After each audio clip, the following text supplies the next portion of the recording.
Tu lugar ahora es en un asilo. Esas fueron las palabras exactas que mi hijo Luis Fernando me dijo mientras cerraba la puerta de mi casa en mi propia cara. La misma puerta que yo mismo instalé con estas manos hace 22 años. La misma casa que construí ladrillo por ladrillo, sacrificando cada peso, cada hora de sueño, cada gota de sudor. Me quedé parado ahí, con mi pequeña maleta en la mano, mirando esa puerta cerrada. 59 años de vida, 32 años siendo padre. Y todo terminaba así, con una frase fría y una puerta que se cerraba como si yo fuera un extraño, como si fuera basura que hay que sacar. No grité, no supliqué, no golpeé esa puerta pidiendo explicaciones. Simplemente me di la vuelta y caminé, pero no hacia un asilo, no hacia la humillación que mi hijo y su esposa Paola habían planeado para mí. Caminé directo hacia el centro de la ciudad, directo a la notaría pública en la avenida Reforma. El notario Fernández me conocía bien. Después de todo, él había certificado cada documento de propiedad de esa casa. Él sabía perfectamente quién era el verdadero y único dueño. Don Camilo, me dijo cuando entré a su oficina, qué sorpresa verlo por aquí. ¿Todo bien? Todo está a punto de estar bien, licenciado, le respondí con una calma que ni yo sabía que tenía. Necesito que preparemos un documento, ahora mismo. El notario me miró a los ojos. Creo que vio algo ahí, algo que le hizo entender que esto era serio, muy serio. Dígame qué necesita. Y se lo dije. Le expliqué exactamente lo que quería hacer. Su rostro cambió. Primero sorpresa, luego algo parecido a la satisfacción. Don Camilo, ¿está completamente seguro? Nunca he estado más seguro de algo en mi vida. Tardamos exactamente 37 minutos en preparar todo. 37 minutos para que yo firmara los papeles. 37 minutos para que todo cambiara. Cuando salí de esa notaría, el sol ya se estaba ocultando detrás de los edificios. Tenía en mi mano un sobre manila con copias certificadas. En mi pecho sentía algo extraño. No era venganza, no era satisfacción. Era justicia, pura y simple justicia. Mi teléfono comenzó a sonar. Era Luis Fernando. No contesté. Volvió a sonar, y otra vez, y otra vez. 8 llamadas perdidas en 10 minutos. Entonces llegaron los mensajes. Papá, contesta por favor. Papá, necesito hablar contigo urgente. Papá, cometí un error, por favor, volvamos a hablar. 45 minutos. Eso fue todo lo que tardó mi hijo en darse cuenta de lo que acababa de perder. Pero ya era demasiado tarde. Porque cuando cerró esa puerta en mi cara, no sabía que estaba cerrando la puerta de su propio futuro. Pero antes de contarles cómo llegué a ese momento, necesito que entiendan quién soy, quién fui, y todo lo que di por ese hijo que me echó como a un perro. Y antes de seguir, quiero agradecerles algo importante. Hace apenas unos días llegamos a los 10,000 suscriptores en este canal. Gracias a ustedes, a cada uno que se toma el tiempo de escuchar estas historias. Ahora vamos por los 15,000, y sé que lo lograremos juntos. Por cierto, déjenme en los comentarios desde qué país me están viendo. Me encanta saber que estas historias llegan a tantos lugares. Y si les gustan este tipo de historias sobre la vida real, sobre familias y justicias que llegan tarde pero llegan, regálenme un like. Eso me ayuda muchísimo a seguir compartiendo estas experiencias. Ahora sí, volvamos a mi historia. Mi nombre es Camilo Andrés Beltrán. Tengo 59 años. Soy carpintero de oficio, aunque ahora también hago trabajos de plomería y electricidad. Aprendí de todo porque tuve que aprender de todo. Cuando eres padre soltero en México y no tienes dinero para pagar profesionales, te conviertes en tu propio profesional. Luis Fernando nació cuando yo tenía 26 años. Su madre, mi amada Rocío, murió cuando él apenas tenía 3 años. Cáncer de páncreas. 6 meses desde el diagnóstico hasta que cerré sus ojos por última vez en ese cuarto de hospital que olía a desinfectante y a despedidas. Me quedé solo con un niño pequeño, sin familia cercana. Los padres de Rocío culpaban al destino, pero también me culpaban a mí, como si yo hubiera podido hacer algo más. Se alejaron. Yo no insistí. Tenía que ser fuerte por mi hijo. ¿Saben lo que es despertar a las 4 de la mañana para preparar el desayuno de un niño, dejarlo en casa de la vecina que me hacía el favor de cuidarlo, ir a trabajar 10 horas cargando maderas y usando herramientas pesadas, regresar corriendo para recogerlo, hacer la cena, ayudarlo con la tarea, bañarlo, dormirlo, y luego caer en la cama tan cansado que ni siquiera puedes llorar? Eso hice durante años. No tuve vida social, no tuve novias, no tuve vacaciones, no tuve nada que no fuera trabajar y ser papá. Papá. Esa era mi única identidad. Cuando Luis Fernando cumplió 7 años, tomé la decisión más importante de mi vida. Compraría una casa. No rentaría más. Tendríamos un hogar de verdad. Conseguí un terreno en una zona que apenas se estaba desarrollando en las afueras de Guadalajara. No era la mejor zona, pero era lo que podía pagar, y empecé a construir. Los fines de semana, mientras otros padres llevaban a sus hijos al cine o al parque, yo llevaba a Luis Fernando al terreno. Él me alcanzaba herramientas, me traía agua, me veía mezclar cemento, colocar ladrillos, instalar tuberías. «Papá, ¿algún día esta va a ser nuestra casa?», me preguntaba con esos ojos enormes que tenía. «Nuestra casa, mijo, tuya y mía, para siempre». Me tomó 4 años terminarla. 4 años de fines de semana completos trabajando bajo el sol, bajo la lluvia, con las manos destrozadas y la espalda que crujía cada noche. Pero lo logré. La casa tenía 3 recámaras, 2 baños, una sala amplia, cocina integral y un pequeño patio trasero donde planté un árbol de mango, para que cuando seas grande y tengas tu propia familia, coman mangos de nuestro árbol, le dije a Luis Fernando el día que nos mudamos. Él tenía 11 años. Me abrazó con tanta fuerza ese día. «Eres el mejor papá del mundo». Guardé esas palabras en mi corazón como un tesoro. Trabajé sin parar para pagar sus estudios, primaria privada, secundaria, preparatoria. Y cuando llegó el momento de la universidad, vendí mi camioneta, mi herramienta de trabajo, para poder pagar su inscripción en la Universidad de Guadalajara, Ingeniería Industrial. Él estaba tan feliz. Yo empecé a rentar camionetas o pedir aventones para llegar a mis trabajos. No importaba. Mi hijo sería profesionista. Eso era lo único que importaba. Se graduó con honores a los 24 años. Lloré como niño en su graduación. Mi hijo, el hijo de un carpintero, era ingeniero. 2 años después conoció a Paola Jiménez en su trabajo. Y ahí empezó el principio del fin. Pero yo todavía no lo sabía. Paola Jiménez era asistente de gerencia en la empresa donde Luis Fernando trabajaba. Bonita, eso no lo puedo negar. Siempre bien vestida, siempre perfumada, siempre con esa sonrisa que ahora sé que era tan falsa como billete de 3 pesos. La primera vez que la conocí, Luis Fernando la trajo a cenar a la casa.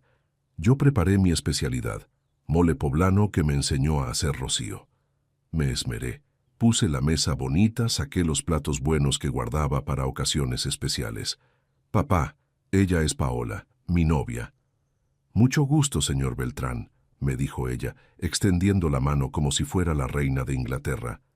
«El gusto es mío. Bienvenida a nuestra casa».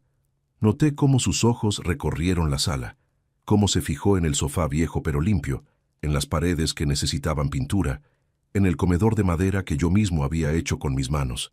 Su sonrisa no llegó a sus ojos. Durante la cena casi no probó el mole. «Es que estoy a dieta», dijo. Luis Fernando comió por los dos, pero noté que estaba nervioso, como si tuviera miedo de que yo hiciera o dijera algo que la incomodara.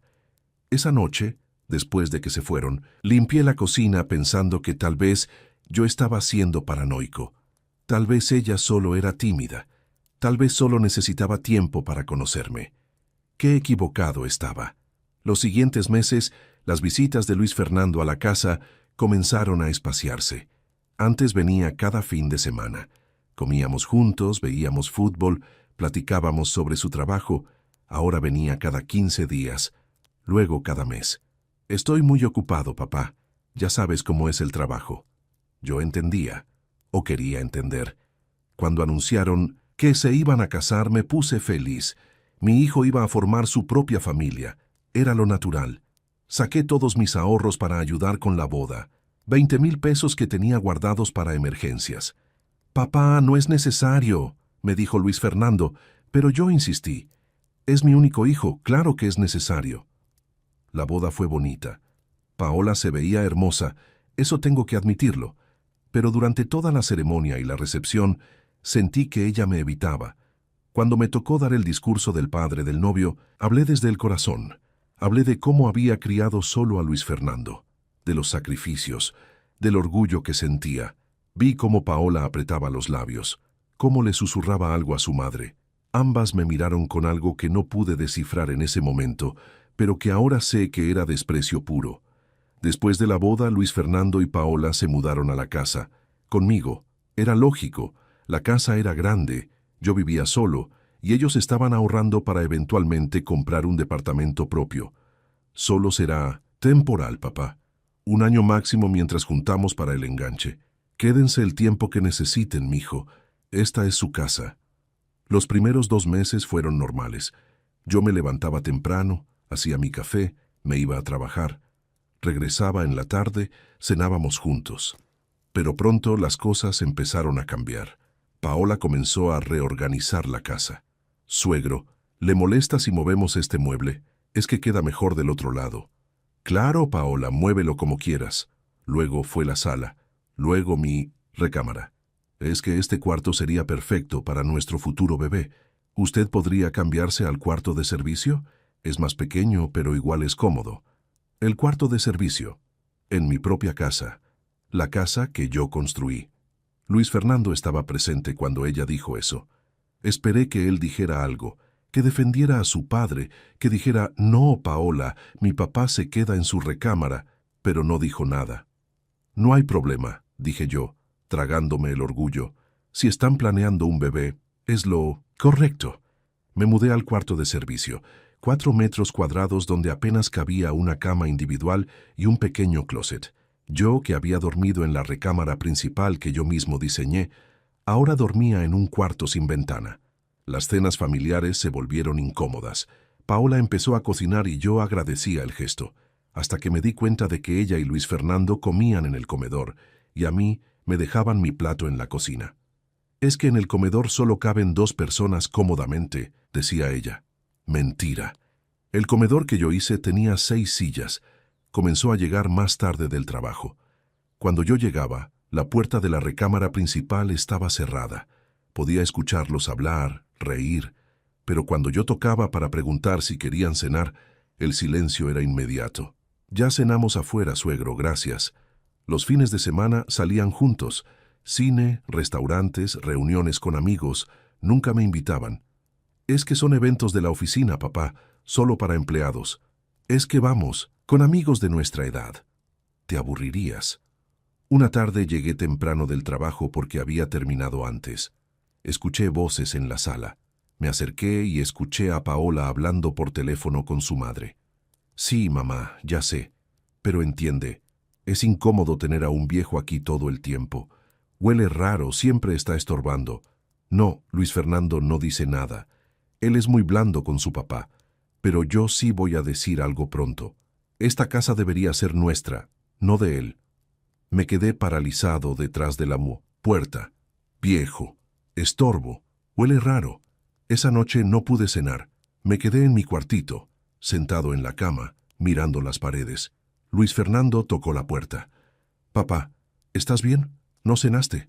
Estoy bien, mijo, solo cansado. ¿Seguro? Quise decirle lo que había escuchado. Quise preguntarle por qué permitía que su esposa me tratara así, por qué no me defendía, por qué había olvidado todo lo que yo había hecho por él. Pero no dije nada. Seguro, hijo, descansa. Cerró la puerta, y yo me quedé ahí, en la oscuridad, en un cuarto de servicio, en mi propia casa, preguntándome en qué momento me había convertido en un extraño para mi propio hijo. Pero lo peor aún estaba por venir. Y cuando llegó, fue peor de lo que jamás imaginé. El año que prometieron que sería temporal se convirtió en 2, luego en 3.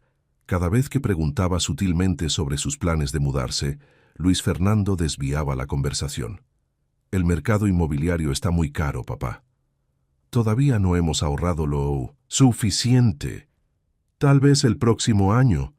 Mientras tanto, yo seguía en mi cuartito. Seguía comiendo solo en la cocina. Seguía siendo invisible en mi propia casa. Paola ya ni siquiera disimulaba su desprecio. Me hablaba con monosílabos. Cuando yo llegaba a la sala, ella se levantaba y se iba. Si yo estaba viendo televisión, ella llegaba y cambiaba el canal sin preguntar. Necesito ver mi novela, suegro. Y yo me levantaba y me iba. Un día, mis herramientas de trabajo que guardaba en el garaje aparecieron en el patio, amontonadas y oxidándose por la lluvia. Es que necesitábamos el espacio del garaje para el carro nuevo de Luis Fernando, me explicó Paola con una sonrisa que no era sonrisa. Mis herramientas. Las herramientas con las que construí esa casa. Las herramientas con las que alimenté a mi hijo durante 30 años, tiradas como basura. Esa noche sí le dije algo a Luis Fernando. Hijo, ¿tú viste dónde quedaron mis herramientas? Ah, sí. Es que papá, necesitábamos el garaje. Pero tranquilo, puedes guardarlas en tu cuarto. Mijo, en mi cuarto no caben, son muchas herramientas. Pues no sé qué decirte, papá. Busca una solución. Busca una solución. En mi casa, para mis herramientas. Me quedé mirándolo, esperando ver algún rastro del niño que me abrazó cuando nos mudamos a esta casa. Del joven que lloró de felicidad en su graduación y me dijo, nada de esto hubiera sido posible sin ti, papá. Pero ese joven ya no estaba ahí. En su lugar había un hombre que miraba su teléfono mientras su padre le hablaba. Las cosas empeoraron cuando Paola invitó a sus padres a una cena en casa, nuestra casa. Pero a mí no me invitaron a la cena. Suegro, ¿podría hacernos un favor? Vamos a tener una cena importante esta noche. ¿Podría quedarse en su cuarto? O mejor, ¿podría salir, ir a caminar o algo? Es que necesitamos privacidad. Me corrieron de mi propia sala para que los padres de ella vinieran a cenar. Me quedé en mi cuarto toda la noche. Escuché risas, escuché conversaciones, escuché cómo brindaban. Nadie tocó mi puerta para ofrecerme un plato. A las 11 de la noche salí con hambre para buscar algo en la cocina. La cena había terminado. Había platos sucios en el fregadero, sobras de comida en la estufa. Comí las sobras de pie en la cocina como un perro, en mi propia casa. Al día siguiente, Paola puso el colmo. Entró al cuarto de servicio sin tocar. Yo estaba descansando después de un día pesado de trabajo. Suegro, necesitamos hablar. Me incorporé en la cama. Dime, Paola. Mire, voy a ser directa porque ya esto no puede seguir así. Usted ya tiene casi 60 años. Debería estar pensando en otro tipo de arreglos de vida. Luis Fernando y yo necesitamos nuestro espacio. Queremos empezar una familia y, francamente, tener a un anciano en casa no es apropiado. Anciano. Me llamó anciano. Paola, esta es mi casa. Yo la construí. Sí, ya sabemos la historia. Que usted trabajó mucho, que sacrificó todo, bla, bla, bla. Pero eso fue hace años. Ahora Luis Fernando es el que trabaja, el que mantiene esta casa. Los servicios los pagamos nosotros. La comida la compramos nosotros. Usted solo vive aquí de arrimado. La sangre me subió a la cabeza. ¿Arrimado? ¿Arrimado en mi casa? Técnicamente es la casa de Luis Fernando también, y él está de acuerdo conmigo. Hemos estado investigando asilos, buenos, cómodos, donde estará con gente de su edad, donde no estorbará. Luis Fernando está de acuerdo con esto. Ella sonrió. Esa sonrisa que ahora sé que era de victoria. Pregúntele usted mismo. Salí del cuarto como huracán. Luis Fernando estaba en la sala viendo su teléfono. ¿Es verdad lo que dice tu esposa? ¿Que quieres mandarme a un asilo? Él ni siquiera levantó la vista del teléfono. Papá, no es mandar, es buscar lo mejor para ti. Ya estás grande para vivir solo. En un asilo estarás cuidado, tendrás compañía. Yo no estoy solo, tengo un hijo, te tengo a ti. Finalmente me miró, y lo que vi en sus ojos me destrozó. Indiferencia. Papá, ya tomamos la decisión. El lunes vienen a evaluarte de un asilo que encontró Paola. Es el proceso normal. No hagas esto más difícil. ¿Difícil? ¿Difícil? ¿Sabes lo que fue difícil? Criarte solo, construir esta casa. vender mi camioneta para que estudiaras. Eso fue difícil. Y yo te lo agradezco, papá, pero eso no significa que tengas que vivir aquí para siempre. Las cosas cambian. Yo tengo mi propia vida ahora. Paola apareció detrás de él, como serpiente, saliendo de su cueva. Además, suegro, usted ya no aporta nada a este hogar, solo gasta y estorba. En el asilo estará mejor. Me temblaban las manos, me temblaba todo el cuerpo. Luis Fernando, mírame a los ojos y dime que realmente quieres hacer esto. Él suspiró como si yo fuera el que estaba siendo irrazonable. Sí, papá, creo que es lo mejor. Sentí que el piso se abría bajo mis pies. El lunes llegó. Llegó una trabajadora social del asilo. Inspeccionó mi cuarto. Me hizo preguntas. Tomó notas. Don Camilo, el asilo Atardecer Feliz, tiene espacios disponibles. Es un lugar limpio, con actividades para adultos mayores. ¿Le gustaría visitarlo? Miré a Luis Fernando. Él asintió, como animándome.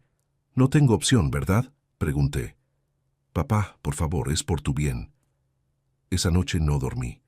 Me quedé mirando el techo de ese cuarto horrible, pensando en toda mi vida, en todos mis sacrificios, en cómo había terminado aquí. A la mañana siguiente, Paola entró al cuarto con una maleta. Suegro, empaque sus cosas esenciales. Hoy es el día. Hoy. Ya hablamos con el asilo. Hay un cuarto disponible. Si no lo tomamos hoy, se lo dan a otra persona. Con las manos temblándome, empecé a empacar. Ropa, algunas fotos, el reloj que me regaló Rocío. Luis Fernando apareció en la puerta. ¿Listo, papá? ¿Me vas a llevar tú? No puedo. Tengo junta en el trabajo. Paola llamó un taxi. Te está esperando afuera. Un taxi. Ni siquiera su propio hijo me llevaría. Tomé mi maleta y caminé hacia la puerta. Paola estaba ahí, con los brazos cruzados, sonriendo. Al llegar a la entrada principal me detuve. Miré mi casa, la sala que construí, el comedor que hice con mis manos, el árbol de mango en el patio que planté para mi hijo. Luis Fernando llegó detrás de mí, y entonces lo dijo, las palabras que cambiarían todo. Tu lugar ahora es en el asilo, papá. Acéptalo. Ya no eres necesario aquí. Y cerró la puerta, en mi cara, en mi casa. Me quedé ahí parado, con mi maleta, sintiendo cómo se me rompía el corazón en 1000 pedazos. Pero mientras caminaba hacia ese taxi, algo dentro de mí cambió. El dolor se transformó en algo más frío, más calculado. Y en lugar de subirme al taxi que me llevaría al asilo, le di al conductor otra dirección. A la notaría de la Avenida Reforma, por favor. El taxi avanzaba por las calles de Guadalajara mientras yo apretaba el mango de mi maleta. Mi teléfono no dejaba de vibrar en mi bolsillo. Luis Fernando. Pero no eran llamadas de arrepentimiento todavía. Probablemente solo quería confirmar que había llegado al asilo, que había obedecido como el viejo inútil que ellos creían que era. No contesté. El notario Fernández estaba terminando de atender a otro cliente cuando llegué. Me reconoció de inmediato. Habíamos trabajado juntos en varios trámites a lo largo de los años. Él había certificado la escritura de mi casa, había legalizado documentos cuando Luis Fernando nació, cuando Rocío murió. Don Camilo me saludó con genuina sorpresa cuando el otro cliente se fue. «Qué gusto verlo, ¿en qué puedo ayudarlo?» Me senté frente a su escritorio, dejé la maleta a un lado, y por primera vez en meses sentí que podía respirar. «Licenciado, necesito hacerle unas preguntas sobre mi propiedad, la casa de la colonia Lomas del Valle».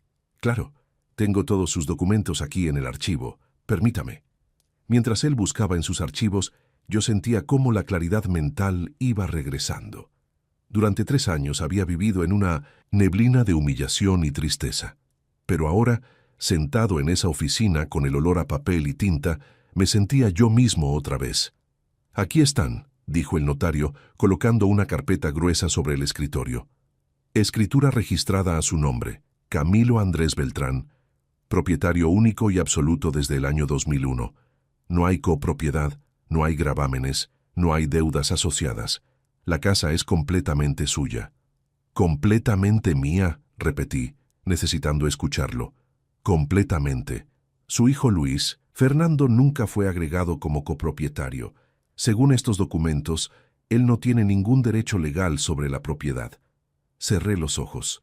Durante 3 años, Paola y Luis Fernando me habían tratado como si yo fuera el que vivía en su casa, como si ellos fueran los dueños y yo el arrimado, pero legalmente, jurídicamente, oficialmente, ellos eran los arrimados.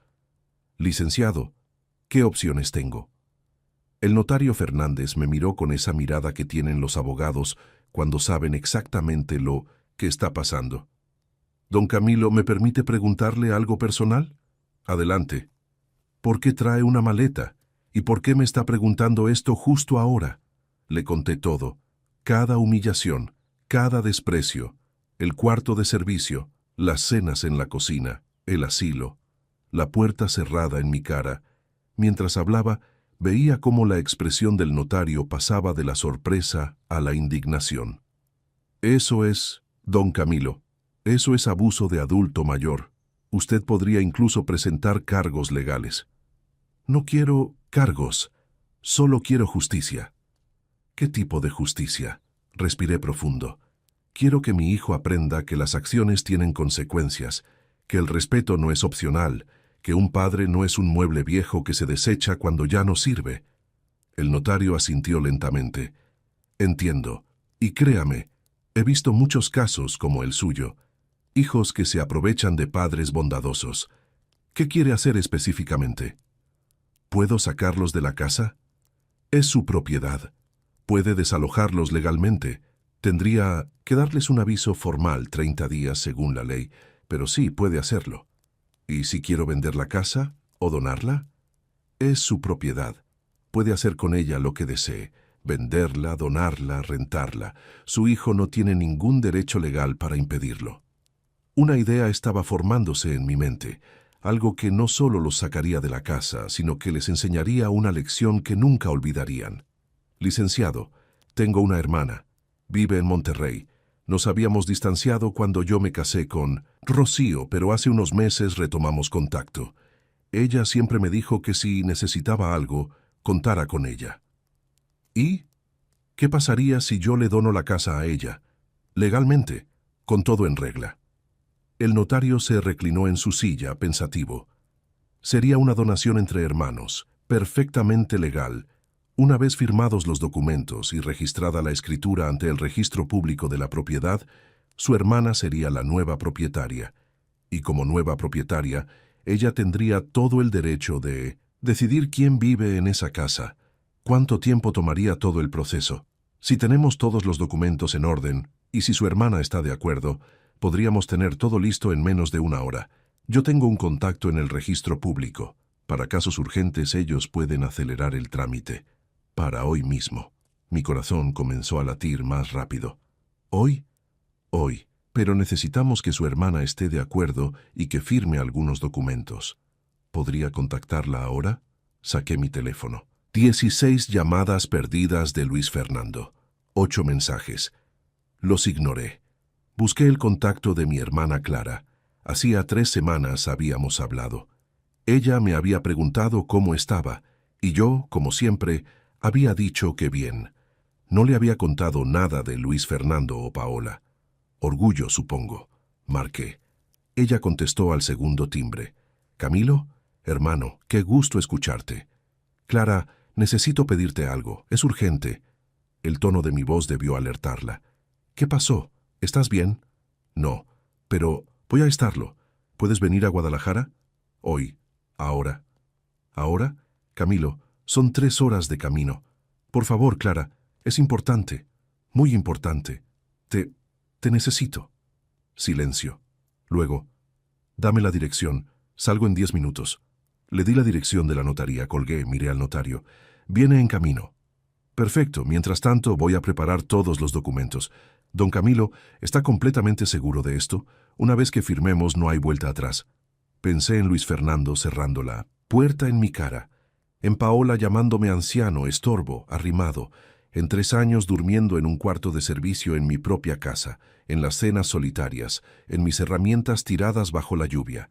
Nunca he estado más seguro de algo en mi vida. El notario comenzó a teclear en su computadora. Yo me quedé sentado ahí, mirando por la ventana de la oficina. Las calles de Guadalajara seguían su curso normal. Gente caminando, viviendo sus vidas, sin idea de que mi mundo estaba cambiando por completo. Mi teléfono vibró otra vez. Otro mensaje de Luis Fernando. Papá, el asilo llamó. Dicen que nunca llegaste. ¿Dónde estás? Estamos preocupados. Preocupados. Ahora estaban preocupados. No respondí. 2 horas después, Clara llegó a la notaría. Cuando la vi entrar, me levanté. Ella corrió hacia mí y me abrazó. Camilo, ¿qué está pasando? Me asustaste. Le conté todo, cada detalle. Ella escuchó con lágrimas en los ojos. Ese desgraciado, susurró cuando terminé. ¿Cómo pudo hacerte Después de eso? todo lo que hiciste por él. Por eso necesito tu ayuda, Clara. Le expliqué el plan. Ella escuchó y lentamente una sonrisa apareció en su rostro.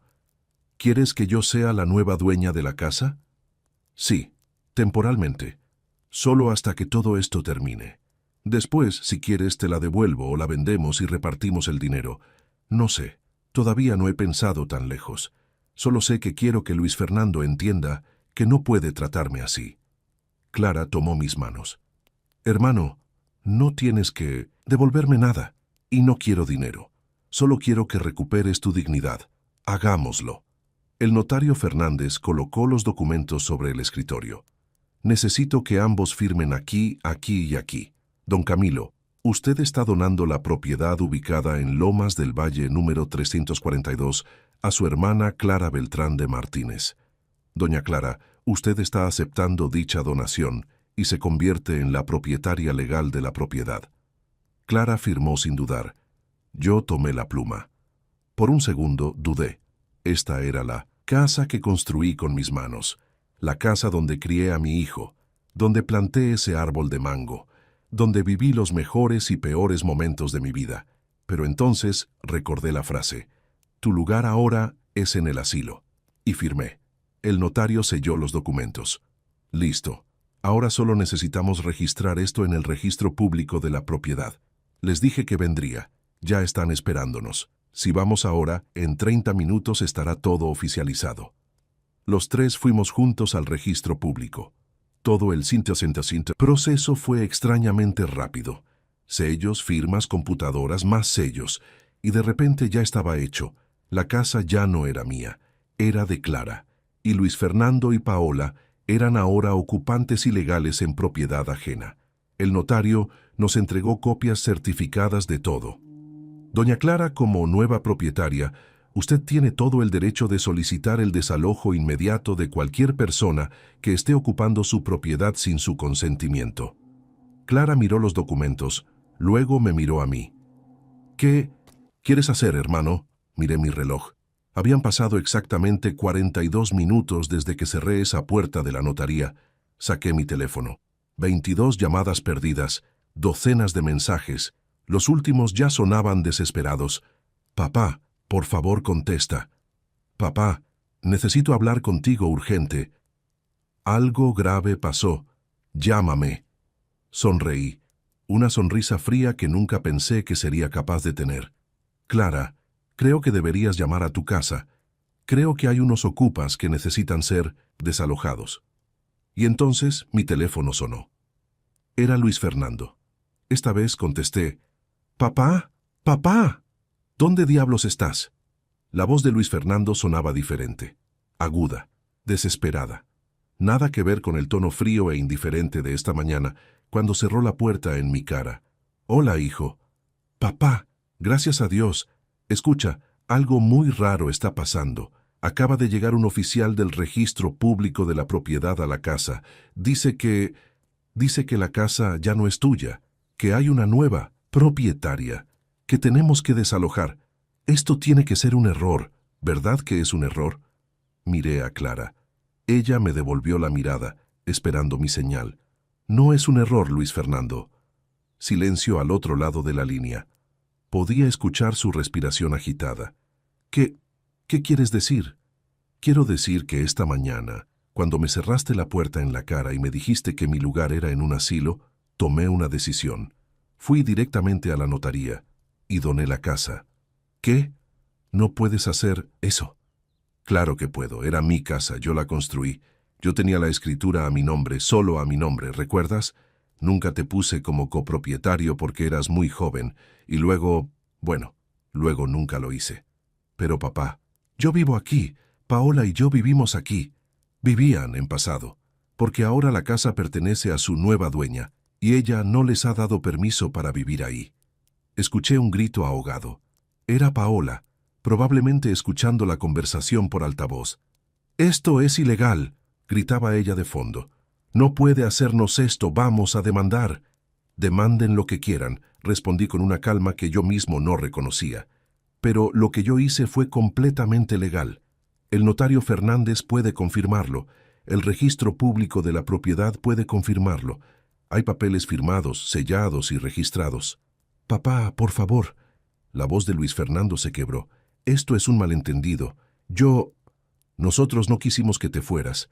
Solo pensamos que el asilo sería mejor para ti». «¿Mejor para mí o mejor para ustedes?» «Para ti. Papá, por favor, seamos razonables. Volvamos a hablar. Ven a la casa, podemos resolver esto». «Esa ya no es mi casa. Y no voy a ir». «¿Entonces qué? ¿Qué quieres? Dime qué quieres y lo arreglamos». Ahí estaba. La súplica, la desesperación, el pánico de perder todo.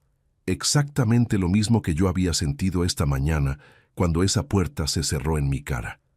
«Lo que quiero es que entiendas algo, Luis Fernando. Durante 32 años yo sacrifiqué todo por ti. Mi juventud, mi vida social, mi dinero, mi felicidad. Construí esa casa con mis propias manos pensando que sería tu hogar para siempre. Y tú me pagaste tratándome como basura, haciéndome dormir en un cuarto de servicio, dejándome comer las sobras, cerrando puertas en mi cara. Papá, fue un error. Lo siento. De verdad lo siento». «¿Lo sientes? ¿O solo sientes que perdiste la casa?» Silencio. «Papá, por favor, dame una oportunidad de arreglar esto. Tuviste 3 años de oportunidades, 3 años donde pudiste haberme defendido de tu esposa, 3 años donde pudiste haberme tratado con el mínimo de respeto que cualquier padre merece, pero no lo hiciste. Paola, di algo», escuché a Luis Fernando gritarle a su esposa. «¿Yo? Esto es tu culpa», respondió ella. «Tú me dijiste que la casa era tuya, me dijiste que no había problema». Ah, así que Luis Fernando le había mentido, le había hecho creer que él era el dueño. Interesante. «¿Cuánto tiempo tenemos?», preguntó Luis Fernando, su voz ahora derrotada. «El oficial que está ahí les dirá, creo que 24 horas para desalojar voluntariamente. Si no, la nueva propietaria puede solicitar desalojo forzoso con apoyo de las autoridades». «¿24 horas? Papá, no podemos encontrar un lugar donde vivir en 24 horas. Yo construí esa casa en 4 años, trabajando solo los fines de semana. Estoy seguro de que un ingeniero industrial exitoso como tú puede encontrar un departamento en renta en 24 horas. Papá, o tal vez», continué, «tus suegros pueden recibirlos. Después de todo, ustedes los invitaron a cenar a mi casa mientras yo estaba encerrado en el cuarto de servicio. Seguro ellos estarán felices de regresarles el favor». Escuché sollozos. No sé si eran de Luis Fernando o de Paola, tal vez de ambos. «¿Y tú?», preguntó Luis Fernando. «¿Dónde vas a vivir tú?» «Eso ya no es tu problema, hijo, así como yo dejé de ser tu problema esta mañana. Papá, por favor, yo te amo. Eres mi padre. Sé que cometí errores, pero... ¿Me amas?», lo interrumpí. «¿Me amabas cuando me mudaste al cuarto de servicio? ¿Me amabas cuando dejaste que tu esposa me llamara estorbo?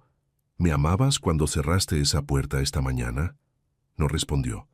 El amor no es solo una palabra, Luis Fernando. Es acción, es respeto, es estar ahí cuando la otra persona te necesita. Y tú no estuviste. Dame otra oportunidad. Por favor, una última oportunidad. Por un momento, solo por un momento dudé. Era mi hijo, mi único hijo, el niño que cargué cuando su madre murió, el niño que me abrazó el día que nos mudamos a esa casa.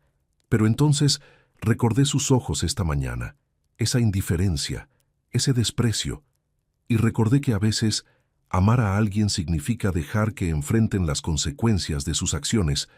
No, hijo, Esta vez no. Papá. Colgué. El teléfono inmediatamente comenzó a sonar otra vez. Lo apagué. Clara me puso una mano en el hombro. ¿Estás bien, hermano? No estaba seguro de cómo me sentía. Había una mezcla extraña de dolor, alivio, tristeza y algo parecido a libertad. Creo que sí. El notario Fernández carraspeó. Don Camilo, ¿tiene algún lugar donde quedarse esta noche? Antes de que pudiera responder, Clara habló. Se queda conmigo, en Monterrey, el tiempo que necesite.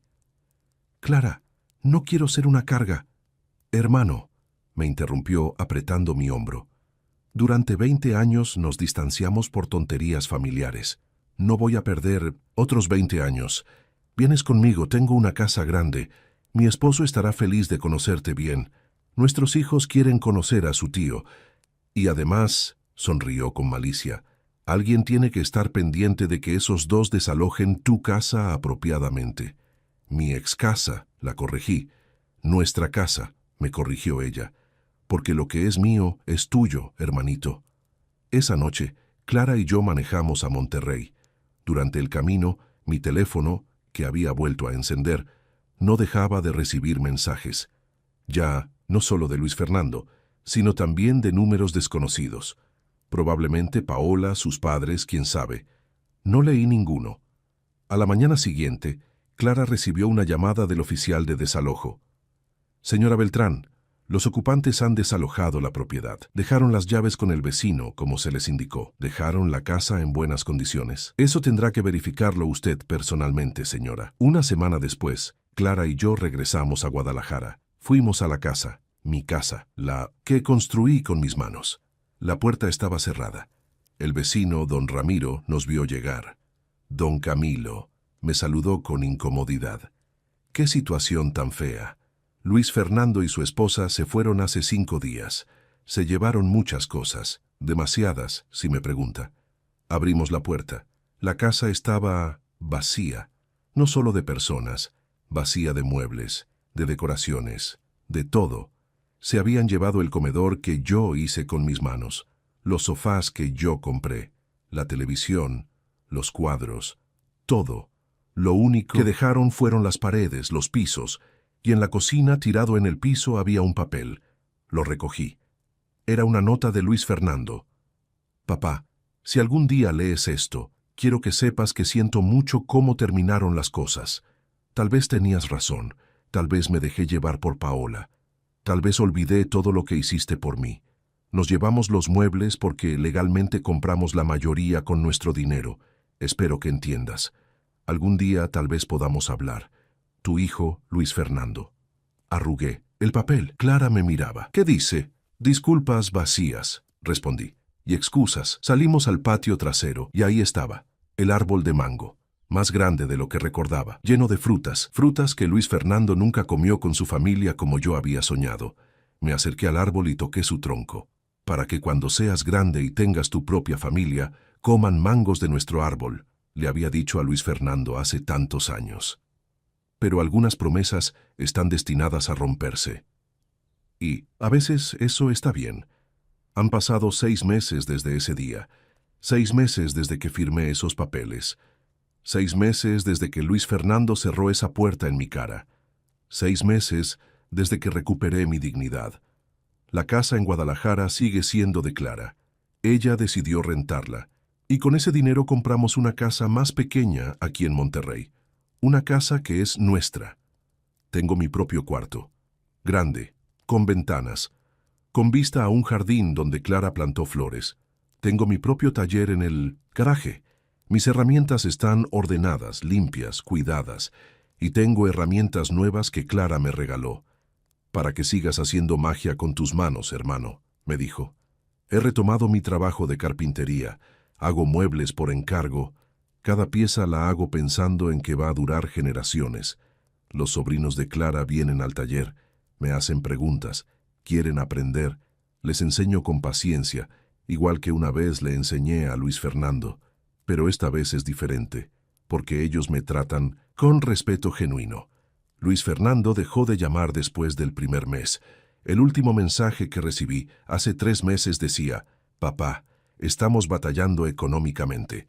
Si pudieras ayudarnos con algo de dinero, lo agradeceríamos. Después de todo, yo soy tu hijo. No respondí. Porque ser hijo no es un título que te da derechos automáticos. Ser hijo es una responsabilidad. Es una relación que se cultiva con amor y respeto. Hace 2 semanas, Clara me dijo que Luis Fernando había llamado, preguntando por mí. ¿Qué le dijiste?, pregunté. Que estabas bien, feliz, que tenías familia que te quería. Lo pensé por largo tiempo. Tal vez algún día hablemos, cuando tenga la certeza de que él entendió realmente lo que hizo. No solo que perdió la casa, sino que perdió a su padre. Esa noche, sentado en el porche de mi nueva casa, pensé en todo. No odio a Luis Fernando. Esa es la verdad. Pero tampoco siento la necesidad de tenerlo en mi vida, porque aprendí algo importante. El amor propio no es egoísmo. Establecer límites no es crueldad, y alejarse de personas que te hacen daño, aunque sean familia, no es abandono. Es supervivencia. Si alguien está escuchando esto, quiero decirles algo. No importa cuánto hayas dado. Si las personas a tu alrededor no lo valoran, si te tratan como si no importaras, tienes todo el derecho de alejarte. La sangre no justifica el abuso. La familia no es excusa para la falta de respeto. Y nunca es tarde para recuperar tu dignidad. Tengo 59 años. Muchos dirían que soy viejo, que debería dejar las cosas así por el bien de la familia. Pero yo digo que 59 años es suficientemente joven para empezar de nuevo, para construir una vida donde me traten con el respeto que merezco. Esa casa ya no es mía, pero gané algo más valioso. Recuperé mi paz, recuperé mi dignidad. Y eso no tiene precio. Amigos, esta fue mi historia, real, dolorosa, pero también liberadora. Si llegaron hasta aquí, gracias. Gracias por escuchar. Gracias por ser parte de esta comunidad. Ya casi llegamos a los 15,000 suscriptores. Si aún no están suscritos, este es el momento. Y si ya lo están, compartan este video con alguien que necesite escuchar este mensaje. Hay muchas personas que están siendo tratadas como yo fui tratado. Personas que creen que tienen que aguantar el maltrato porque es familia. Personas que piensan que es tarde para cambiar. Y no lo es. Nunca es tarde. Esta historia es para ellos, para que sepan que siempre hay salida, que siempre hay dignidad que recuperar. Nos vemos en el próximo video. Cuídense mucho, valórense y nunca dejen que nadie les quite su paz, porque la paz no se negocia. La paz se recupera. Y yo lo hice. Ustedes también pueden.